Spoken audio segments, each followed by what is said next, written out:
और भी बहुत सारे लोग खड़े हुए थे।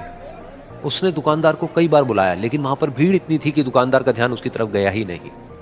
और फिर उस बच्ची को थोड़ा सा गुस्सा आया तो उसने अपनी मिट्टी की गुल्लक ले करके वहीं काउंटर पर जोर से रख दी, जिसके बाद में जो दुकानदार था और जितने भी लोग खड़े थे वो सब उस बच्ची की तरफ देखने लग गए। और फिर उस दुकानदार ने उस बच्ची से पूछा, बेटे आपको क्या चाहिए? तो वो बड़े ही भोलेपन से बोली कि मुझे एक चमत्कार चाहिए।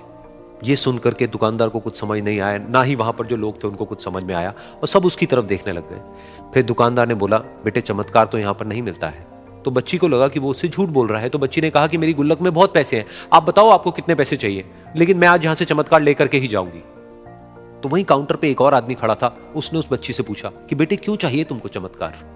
तब उस बच्ची ने अपनी कहानी बताई कि अभी कुछ दिन पहले मेरे भाई के सर में बहुत तेज दर्द हुआ, तो मेरे पापा मम्मी उसको हॉस्पिटल ले गए। उसके बाद कई दिन तक मेरा भाई घर नहीं आया। तो मैंने कई बार अपने पापा से पूछा, लेकिन उन्होंने मुझे कुछ नहीं बताया। उन्होंने बार बार यही कहा कि वो आ जाएगा, वो कल आ जाएगा, वो कल आ जाएगा, लेकिन वो आ ही नहीं रहा था। तो मैंने देखा कि मम्मी रो रही है, और पापा मम्मी को कह रहे थे कि उसकी दवाइयों के लिए और उसके इलाज के लिए जितने पैसे चाहिए उतने मेरे पास में नहीं है, अब उसको कोई चमत्कार ही बचा सकता है। तब मुझे लगा कि अगर मेरे पापा के पास में इतने पैसे नहीं भी हैं तो क्या हुआ, मेरे पास में तो है। तो मैंने जितने भी पैसे जोड़ रखे हैं वो सारे लेकर के मैं इस दवाई की दुकान पर आई। फिर उस आदमी ने उस बच्ची से पूछा, कितने पैसे हैं तुम्हारे पास में? ये सुनते ही उस बच्ची ने अपनी गुल्लक उठाई, जमीन पर फेंकी और तोड़ दी, और पैसे गिनने लग गई। बाकी सब लोग खड़े होकर के उसको देख रहे थे। थोड़ी देर बाद उसने सारे पैसे अपने हाथ में इकट्ठे किए और बोली, मेरे पास में पूरे 19 रुपए हैं।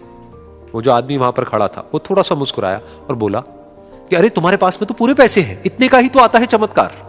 ये सुनकर के वो बच्ची बहुत खुश हो गई और बोली कि चलो मैं आपको अपने पापा से मिलवाती हूं।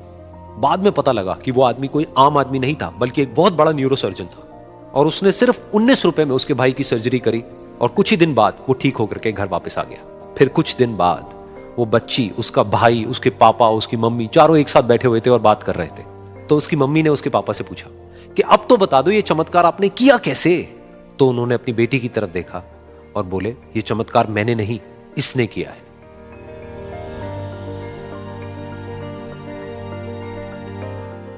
तो यहां पर एक बहुत बड़ी बात है जो हम उस छोटी सी बच्ची से सीख सकते हैं कि जिंदगी में कभी कभी ऐसा होता है कि हमको कोई रास्ता नजर नहीं आ रहा होता है और हम लोग हिम्मत हार जाते हैं। तब हमारे अंदर एक बच्चा होता है जो कोशिश करने से कभी भी पीछे नहीं हटता है। वो हार मानने को तैयार नहीं होता है क्योंकि उसको ना शब्द समझ नहीं आता है।